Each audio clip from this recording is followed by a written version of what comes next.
Okay, in question 1 part A here, you're asked to find the set of real values for x for which 2x squared plus x minus 15 is greater than or equal to 0. The first thing you need to do is actually just factorize and solve this quadratic. Find the roots of the quadratic and draw yourself a sketch of the graph. So if I'm going to factorize and solve it, the first thing I can do is I can just let it equal to 0. Now there's a number of different ways of factorizing quadratics. I'm going to go through it just one way. And if you're not 100% on this, then I have a video I've linked at the bottom that you can watch and you can just practice factorizing quadratics. The first thing you can do here is you multiply the first term by the last term. 2x squared by minus 15 gives me minus 30x squared. Now you're looking for the factors of 30 that add up to plus x. So multiples of 30, in other words, that have a difference of 1x. The multiples of 30 that have a difference of 1 are clearly 6 and 5. If they need to multiply to give you a minus, then one of them needs to be a plus and one of them needs to be a minus. I want them to add up to plus 1, so clearly it's going to be plus 6 minus 5.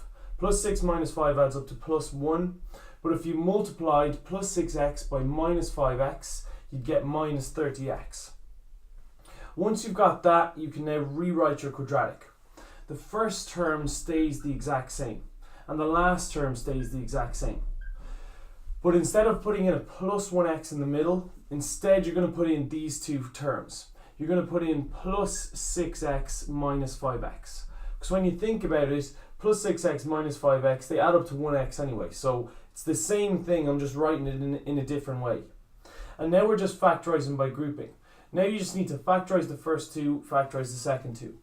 Common to the first two terms is 2x, and you'd be left with x plus 3. Common to the second two terms is minus 5, and you'd be left with x plus 3. Now clearly you need to have the same thing in both brackets. Once you have the same thing in both brackets, you can just write out your factors. The factors in this case will just be 2x minus 5 and x plus 3 equals 0. In order to solve it now, I just let each factor equal to 0 and I find x. So I could let 2x minus 5 equal to 0, in which case I add 5 to both sides and I get 2x equals plus 5, so I end up with x is equal to 5 over 2. Then I let x plus 3 equal to 0 and I subtract 3 from both sides and I get x equals minus 3. Now at this stage, this is usually where students go wrong. Most students are able to get to there and then they go wrong. It's really important you're clear on the next bit. This is the answer if the quadratic was equal to 0. But the quadratic is not equal to 0. The question is, when is this quadratic greater than or equal to 0? In order to do this, I'm going to need to draw a sketch of the quadratic. So it's just literally a rough sketch of your quadratic. It's a plus x squared, so it's a U shape. And when I solve it, I know that the roots are minus 3 and 2.5. 5 over 2 is just 2.5.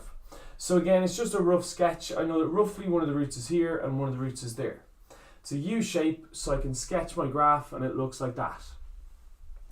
And now at this point, we can answer the question. The question is, when is the quadratic greater than or equal to 0? It's greater than or equal to 0 when the curve is above the x-axis. The curve is above the x-axis when it's to the left of minus 3 and when it's to the right of 2.5.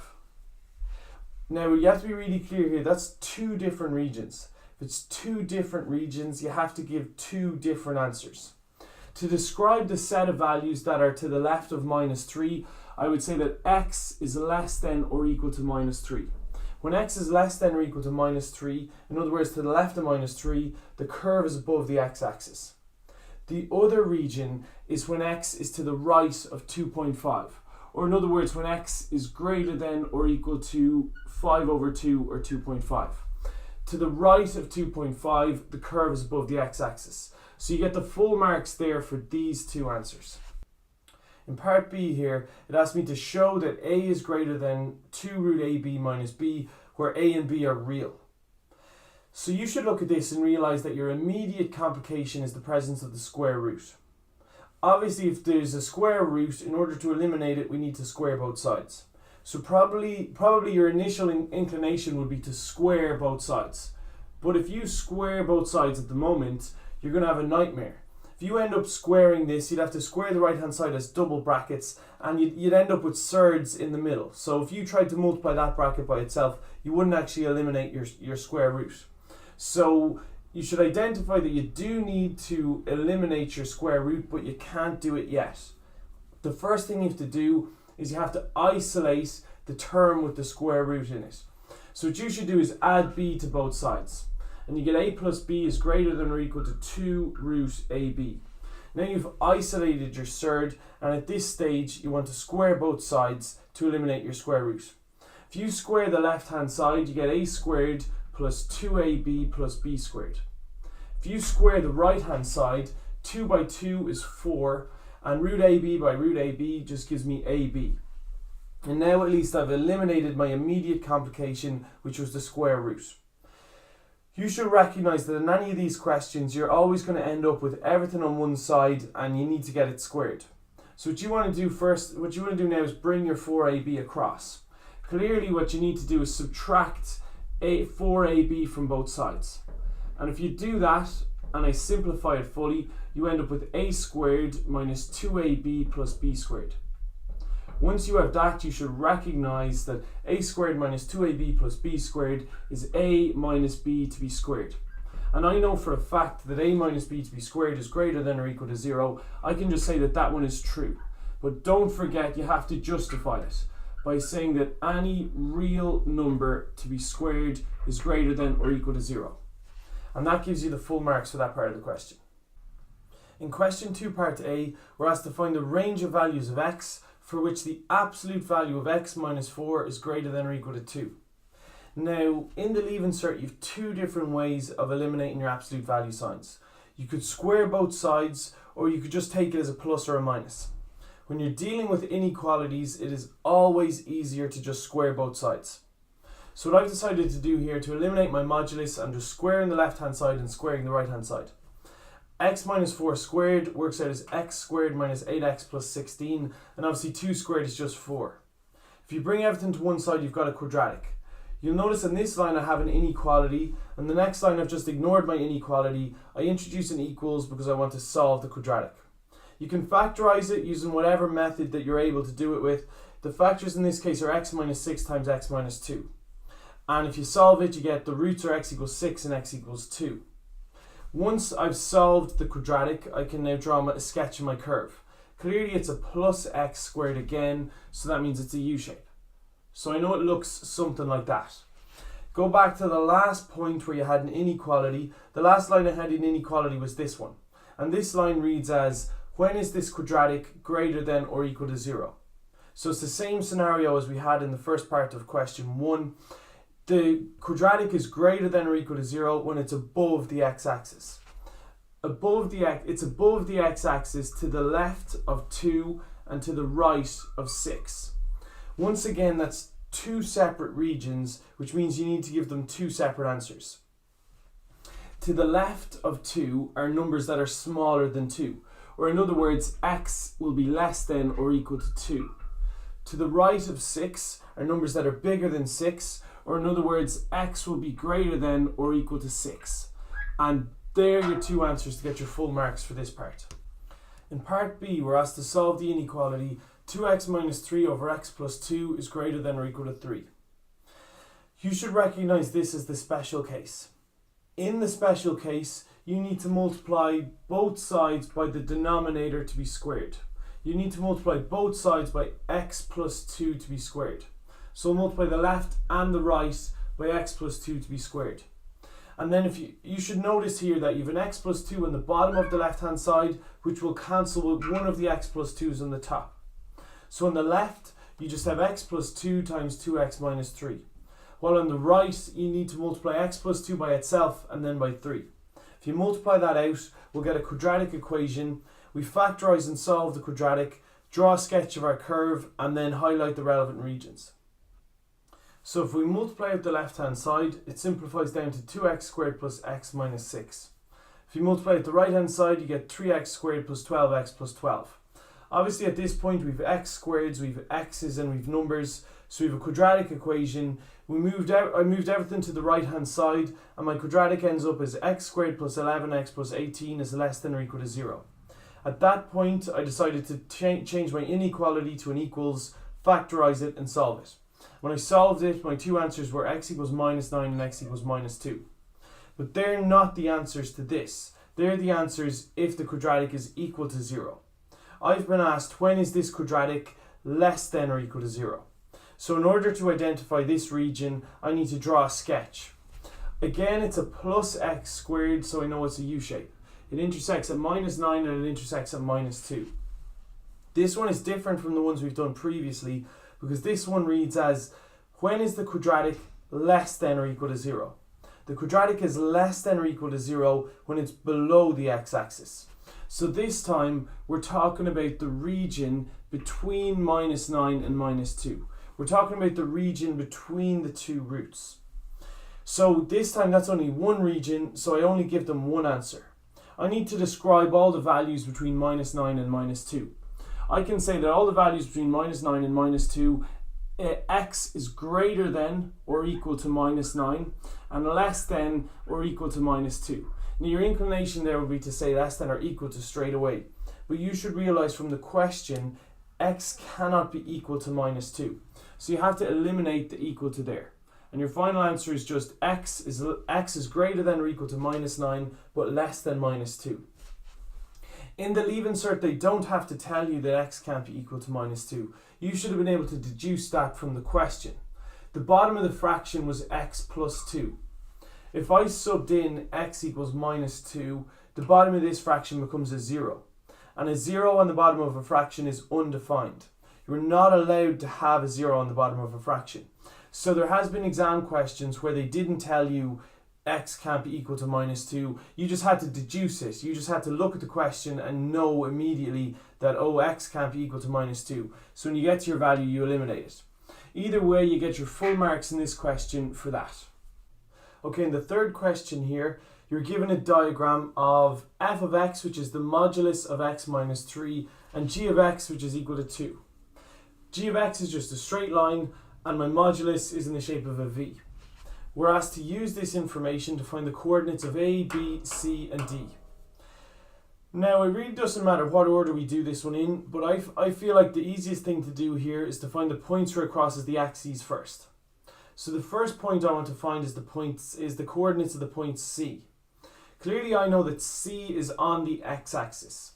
If any point on the x-axis, we know that the y value is 0. So I know before I even start that the y value, the y coordinate is 0, and I need to find the corresponding x value. The point C is on the modulus equation f of x. So if I sub in y equals 0 into my f of x, I should be able to find the corresponding x value. F of x is y equals the absolute value of x minus 3. So I can say that 0 is equal to the absolute value of x minus 3. Now, remember that the whole point of having the modulus lines there is so that whatever's in the modulus is not equal to something negative. It cannot be negative. It could be a 0 or it could be positive. So because I'm saying that this modulus is equal to 0, that's fine. I'm not allowed to say something like the modulus is equal to minus 1. The modulus will never be negative. But there's no bother saying that the modulus is equal to 0. If I'd say it's equal to 0, that's fine. Once you know it's equal to 0, you can just ignore your modulus lines. You can just rewrite this as x minus 3 equals 0. In order to get x on its own, you just add 3 to both sides, and I would get x is equal to 3. So I know that when y equals 0, the corresponding x value is 3. So there I could say that C is obviously just the point 3, 0. Once we have that, we can now continue to work. We can do something similar to get the value of D. Clearly D is on the y-axis, and I know that on the y-axis x is always 0. So I know the x coordinate is 0. I can also see that D is on the modulus equation f of x. So if I sub in x equals 0 into my modulus equation, I should be able to find the value of my y. If I do that, I just get y equals the absolute value of 0 minus 3. If I continue this on, I just simplify. Obviously that just means y is the absolute value of minus 3. Absolute value signs are there for something that occupies space, like a distance, in this case a distance, or it could be an area, or it could be a volume. But whatever it is, it has to be either 0 or positive. So we just ignore the negative and we say that the absolute value of minus 3 is just 3. So I know that the point D must be the point 0, 3. Once we've worked that out, we can now start to try and find the distance, the points A and B. I know that both A and B lie on the line g of x. And I know that g of x is equal to 2. Or in other words, every single point on this line, the y value is 2. So I know that A is something 2, and I know that B is something 2. So in order to find the corresponding x values, I can use f of x, because I know that both A and B lie on f of x. If I sub in y equals 2, I get 2 is equal to the absolute value of x minus 3. And from here now I need to get two different values. Remember, you have two different options here. What you could do is you could take the plus or minus and just split your question into two and work out two different x values. Or what you can do is you can square both sides. What I'm going to do in this case, I'm going to square both sides. It's not necessarily better than if you just take the plus or minus. As long as you get the same answer as me, then that's fine. So in order to solve this one, I just square both sides. I've done it up here. I got squared the 2 and I square x minus 3. 2 squared is 4 and x minus 3 squared is x squared minus 6x plus 9. If you simplify this down, you get a quadratic. You can factorize it and you can solve it. When you solve your quadratic, your answers are x equals 5 and x equals 1. Now clearly A is the one that has an x value of 1 and B is the one that has an x value of 5. So once we've done that, we've now figured out the coordinates of A, B, C and D, and that gives you your full marks for this part of the question. Part 2 then says, hence or otherwise, solve the inequality x minus 3 is the absolute value of x minus 3 is less than 2. Now, I'm going to do this by using the hence method, but obviously the otherwise here is you could actually solve it. You could do this the exact same way as we did question 2 part A. You could work it out and then sketch yourself a graph and mark in your relevant region. But it's far easier to use the hence in this case. It says hence find the range of values for which the absolute value of x minus 3 is less than 2. Or in other words, when the f of x is less than g of x. Clearly, f of x is below g of x between the points A and B. Between A and B, f of x is less than g of x. So all I need to do is describe that region.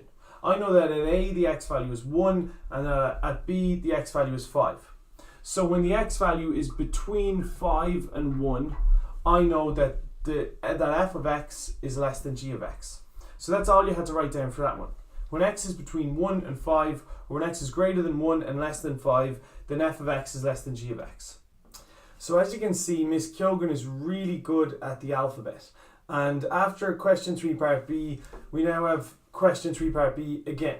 So this one is very, very similar to something we've done previously. It says find the set of values for which 2x minus 5 over x minus 3 is less than or equal to 5 over 2. It's very similar to the one we've done previously. The only difference is this time there's a fraction on the right hand side as well. I gave this in a test to 6th years a few weeks ago and they really struggled with it. Just ignore the 2 for the moment. Just hone in on the fact that this is an inequality and it's an algebraic fraction. If you have an algebraic fraction and an inequality, you're talking about the special case. You need to multiply both sides by x minus 3 to be squared. You need to multiply both sides by the denominator to be squared. And we'll worry about the 2 later on. So your x minus 3 here will cancel with one of the x minus 3's on top. And now you need to multiply x minus 3 by 2x minus 5. If you multiply x minus 3 by 2x minus 5, you'll get 2x squared minus 11x plus 15. And in this case, still just ignore your 2. Don't worry about it. Just leave it as 5 over 2 and then multiply x minus 3 by x minus 3. X minus 3 by x minus 3 will give you x squared minus 6x plus 9. Obviously, if you're not comfortable doing that in your head, just multiply it out, write out your double brackets. And at this stage, I would now worry about the 2. At this stage now, multiply everything by 2. If you multiply everything by 2, that allows you to eliminate your fraction. So what you could do here is just multiply it all by 2. If I multiply on the left hand side by 2, I'm going to get 4x squared minus 22x plus 30 is less than or equal to, now you need to be careful here. This is 5 over 2 multiplied by all of that, which you could view, that's the same as just having the whole thing over 2. So if you multiply by 2, the 2 on the bottom and this 2 cancel out, so the entire top line actually stays the same.